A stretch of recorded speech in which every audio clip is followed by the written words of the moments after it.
রাজপথে আমার মিছিল বঙ্গবন্ধুর মুক্তি চাই, মুক্তি চাই, মুক্তি চাই। তবে বিশ্বপ্রভু আমরা পিতা ফিরে জাতির নেতা, তবে বিশ্বপ্রভু আমরা পিতা ফিরে জাতির পিতা। যদি আত্মনে শোনা যেত বঙ্গবন্ধু মরে নাই।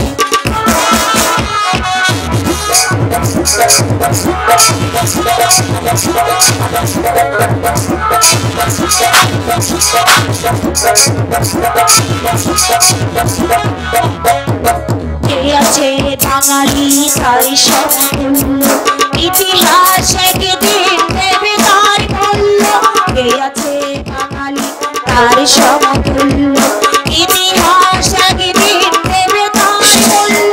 সত্যকে মিথ্যার আড়াল করে যায় কি কখনো ভোলা কি তাই, ভোলা কি তাই, ভোলা কি তাই। তবে আমরা পিতা ফিরে জাতির পিতা, তবে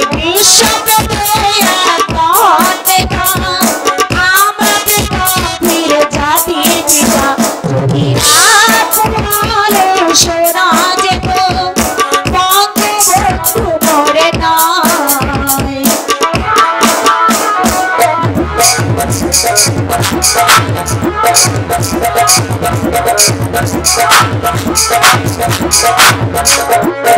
মানুষ ভীরুতা পুরুষের মতো করেনি তো কখনো মাথা নত।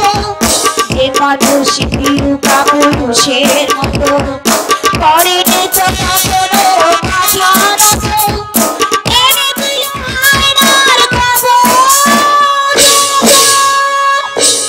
আমাদের প্রিয় স্বাধীনতা, স্বাধীনতা, স্বাধীনতা।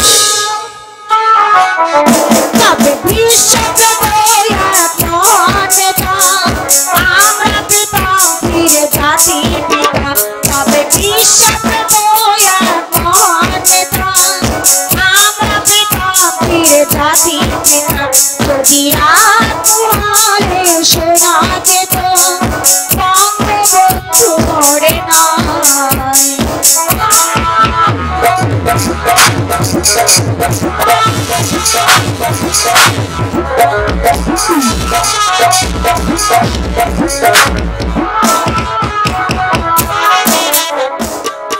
আছে বাঙালি তার সমতুল্য, ইতিহাস একদিন দেবে তার মূল্য।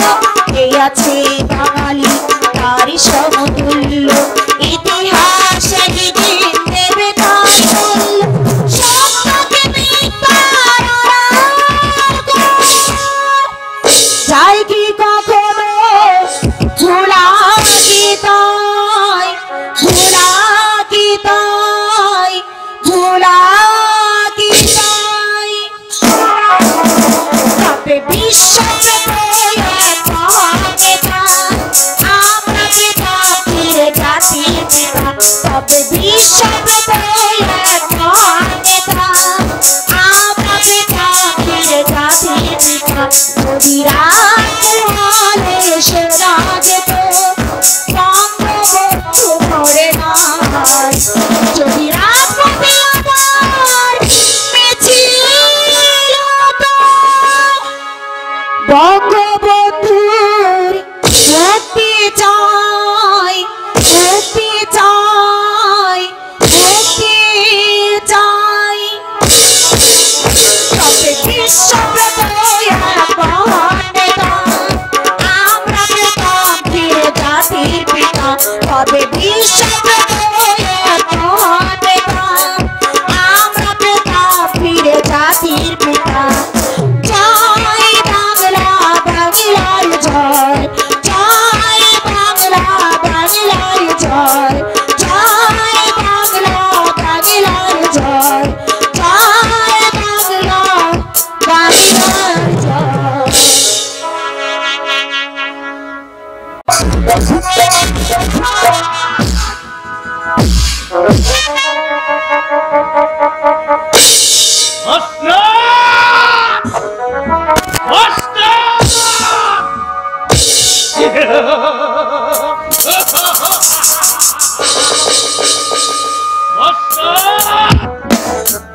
যেমন করি এই উদয়পুরের মসনদ আমার চাই।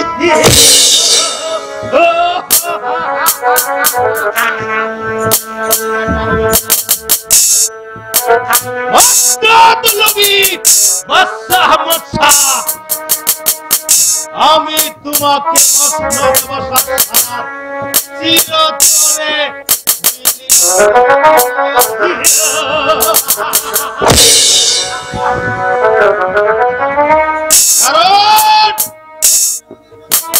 তুমি আমাকে উজির করবে বলে কথা দিয়েছিলে, তুমি এই কথা বরখলাপ করে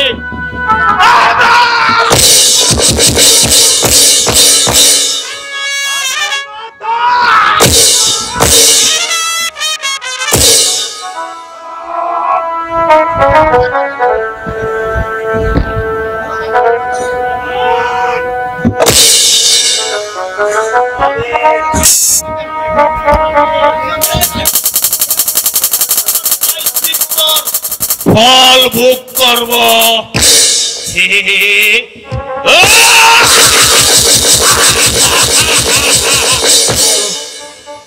তবে আমার নাম সেনাপতি কায়েস।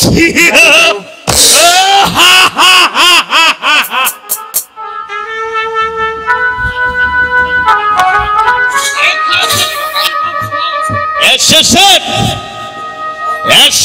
উজির সাহেব, ভালোই করেছেন, কারণ আপনার সাথে আমার বিশেষ আলাপ আছে।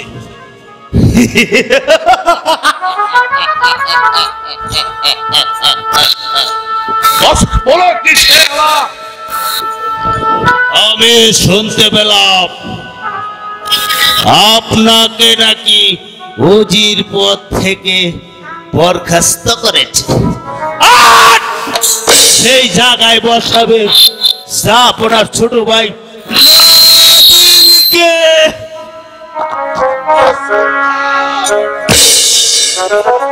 আমার দেহে এক বিন্দু রক্ত থাকা পর্যন্ত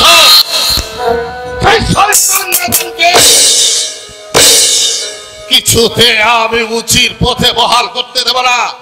প্রয়োজন হলে সেই শয়তান বাদশাকে আমি এই উদয়পুরের মাটিতে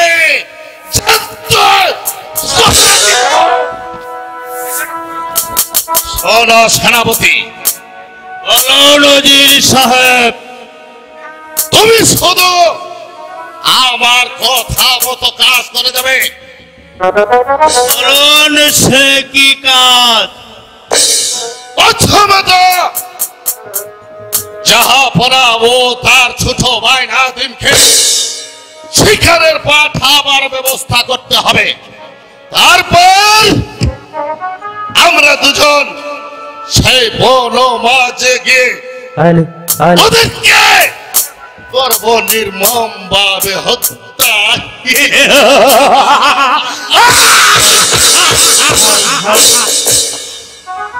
উজির সাহেব, যদি আমাদের হত্যার গোপন কথা কেউ জানতে পারে সে দায়িত্ব আমার। তুমি শুধু আমার কথা মতো কাজ করে যাবে। তারপর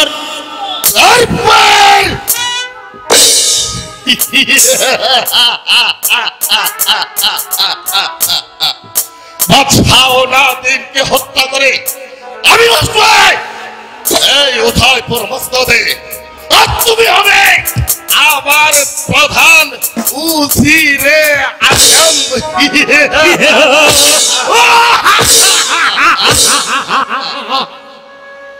কি বলেন উজির সাহেব? আমি যে আনন্দে আত্মহারা হয়ে যাচ্ছি। তবে শুনুন উজির সাহেব, সাহেব, আপনি আমার সাথে যে ওয়াদা করেছেন তার যদি চুল পরিমাণ নড়চড় হয় আমি তাহলে আপনাকে কোনোদিন ক্ষমা করব না। কথাটা মনে রাখবেন। আসি।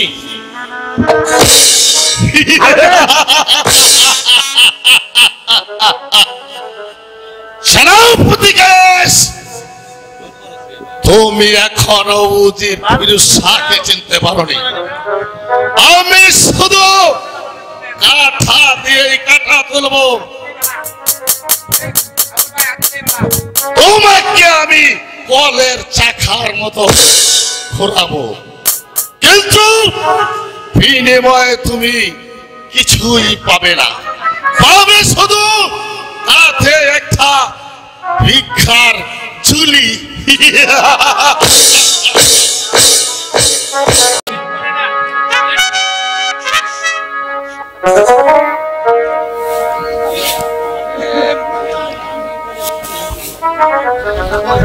তোমাকে একটা কথা শিখলাম না, এটাকে পাঠিয়েছিলাম। বলুন ভাইজান, কি সেই কথা? নাদিম, তোমাকে আমি আমার প্রধান অতিথি হতে বহাল করতে চাই। এতে তোমার কি অভিমত?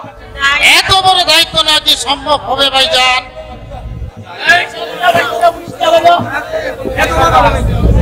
ইনশাআল্লাহ।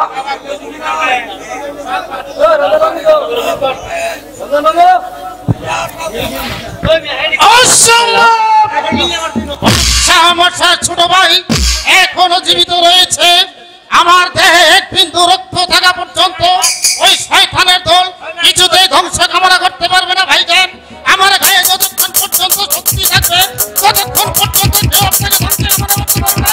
প্রয়োজনে আপনার প্রাণ নিতে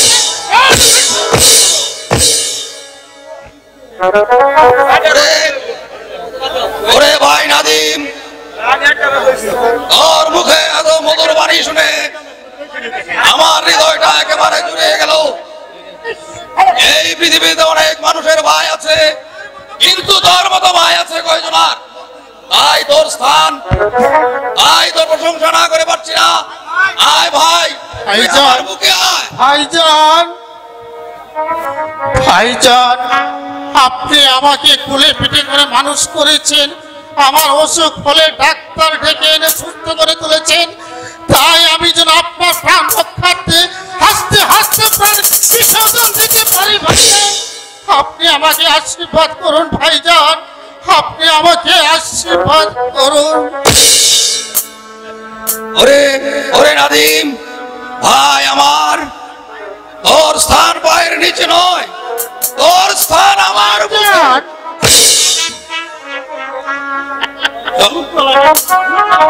চলো ভাই, আমরা এখন অন্তপুরে ভ্রমণ করি। তাই চলুন ভাইজান।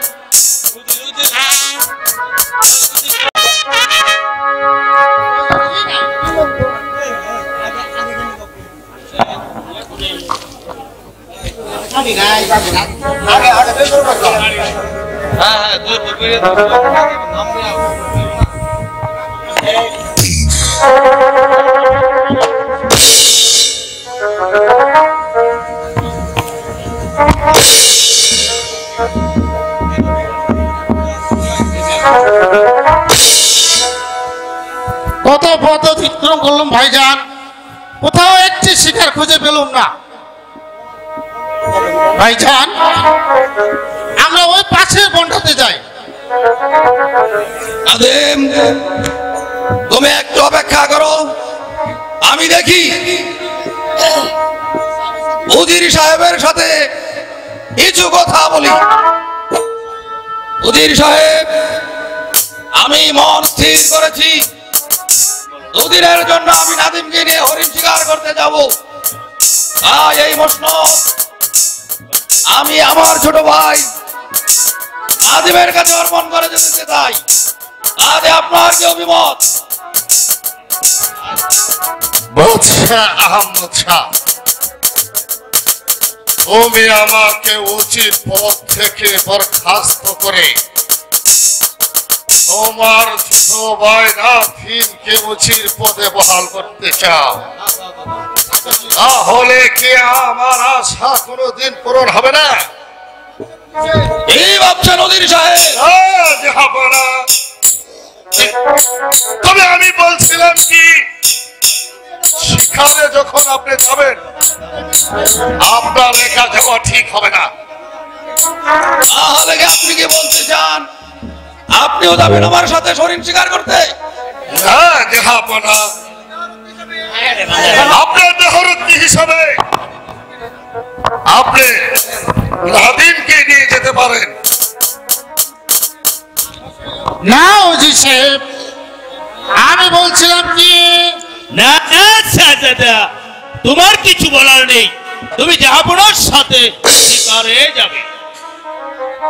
আমরা উভয়ে যদি একসাথে শিকারে যাই তাহলে মসনদ রক্ষা করবে কে সেনাপতি সাহেব? আমরাই কি রক্ষা করতে পারবো না এই মসনদ, নাকি বলেন উজির সাহেব? সেনাপতি সাহেব,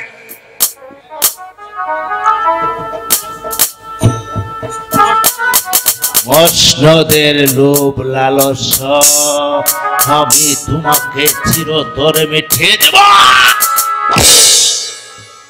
কি ভাবছো সেনাপতি? না ভাবছি না, না কিছু ভাবছি না শাহজাদা।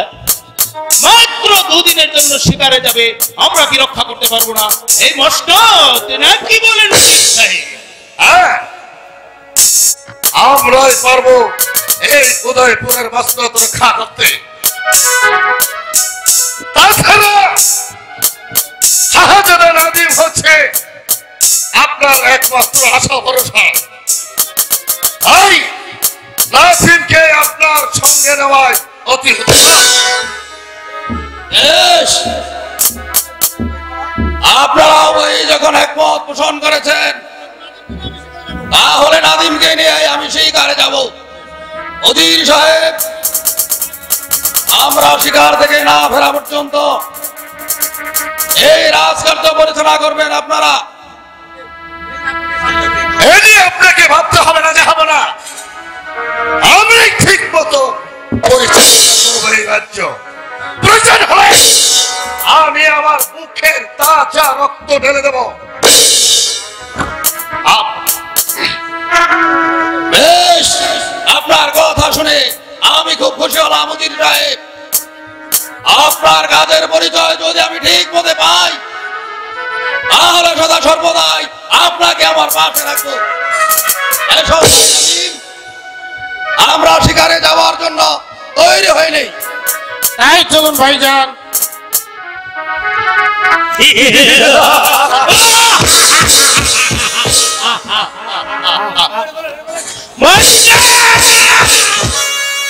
মসনদে বসার স্বাদ আমি চিরতরে মিটিয়ে দেব না দিয়ে।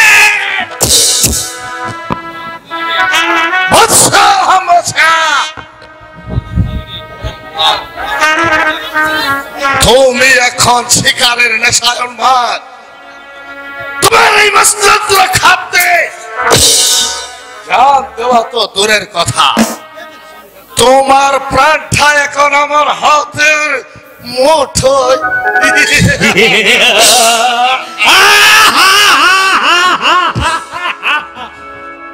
চলুন উজির সাহেব, হ্যাঁ, তাই চলো সেনাপতি। আমরা ছদ্মবেশ সেবনে চলে যাই। বললাম আছে যাবো না নাদিমকে একেবারে বাবা বাবা চিরতরে শেষ করে দেব। চলুন, আমরা এখন বনে যাওয়ার জন্য প্রস্তুত হয়ে গে।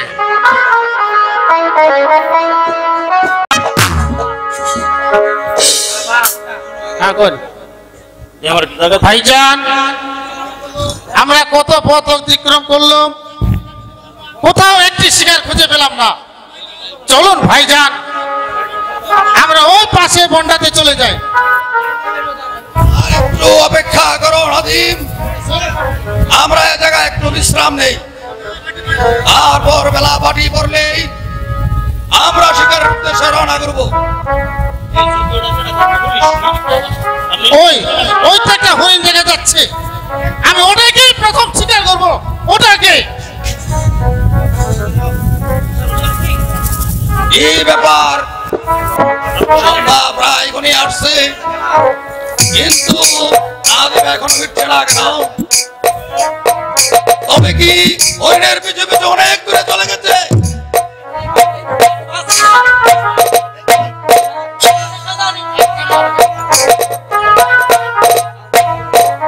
না না, আমি এখানে আর দাঁড়িয়ে থাকবো না, আমি দেখি নাদিম কোথায় গিয়েছে, নাদিম কোথায় গিয়েছে।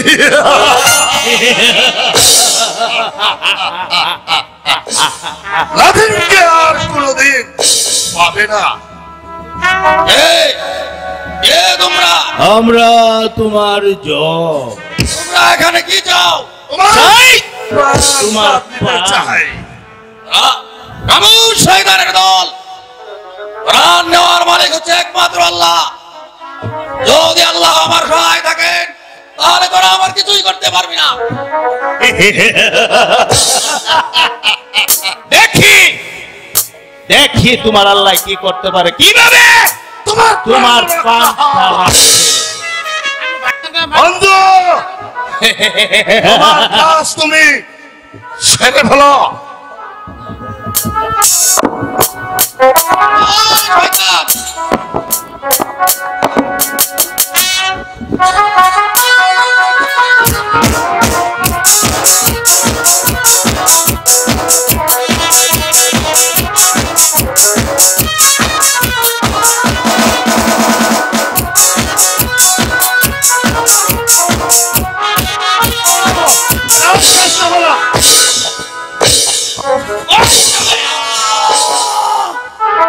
ওরে ওরে নিরহরাম শয়তানের দল, তোরা আমার খেয়ে আমার পরে আমার সাথে বিশ্বাসঘাতকতা করলি।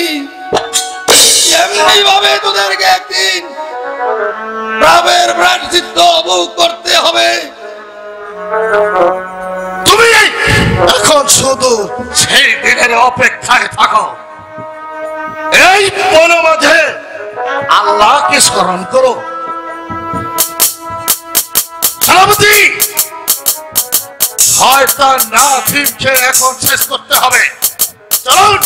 যান যান, যেমন করে হোক আমাদের পথের কাটা নাদিমকে একেবারে বনমাঝে দে চিরতরে শেষ করে দেব। চলো চলো সেনাপতি। ওরে ওরে শয়তানের দল, নাদিমকে তোরা হত্যা করিস না। আমাকে হত্যা করে কি তোদের রক্তে হাত রঞ্জিত হয়নি? আমার ছোট ভাই নাদিমকে তোরা হত্যা করিস না।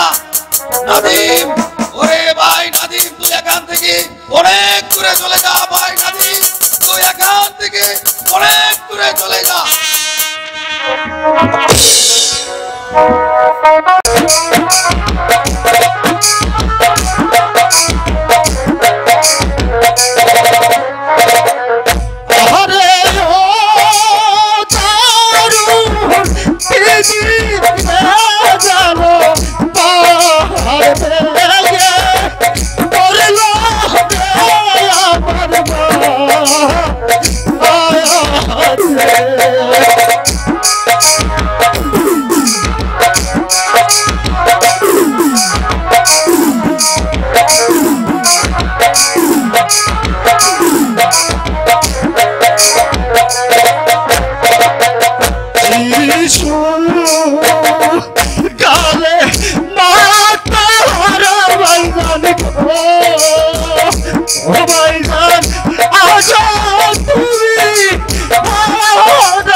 তাকে তো কোথাও দেখতে পাচ্ছি না।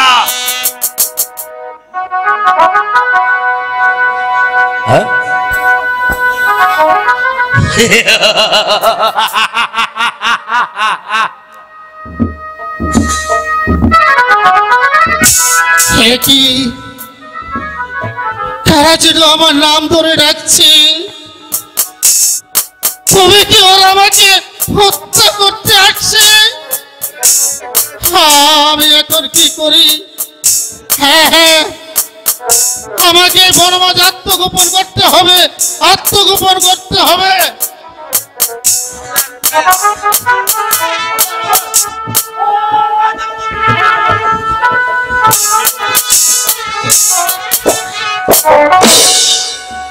কই কোথাও তো শয়তান নাদিমকে দেখতে পাচ্ছি না। আর নাদিমকে হত্যা করতে না পারলে আমাদের সকল সাধনাইতে ব্যর্থ হয়ে যাবে।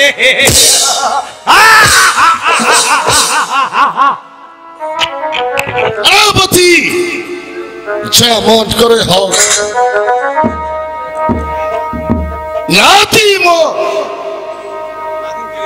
নাদিমকে হত্যা করে তারপর হত্যা করে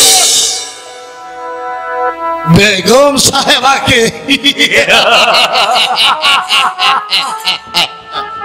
বলুন উজির সাহেব, এখন আমরা প্রাসাদে চলে যাই, দেখি বেগম সাহাবা কোথায় আছে। চলুন। হ্যাঁ ঠিক আছে।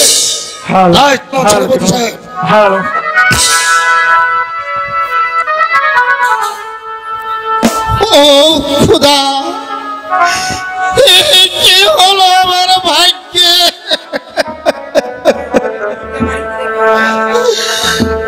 একদিকে ভাইজান হলো খুন, অন্য তুলে আমার ভাবতে তুলে ভাবে কি করবে হত্যা। তুমি বলে দাও খুদা, তুমি বলে দাও আমি এখন কি করব খুদা?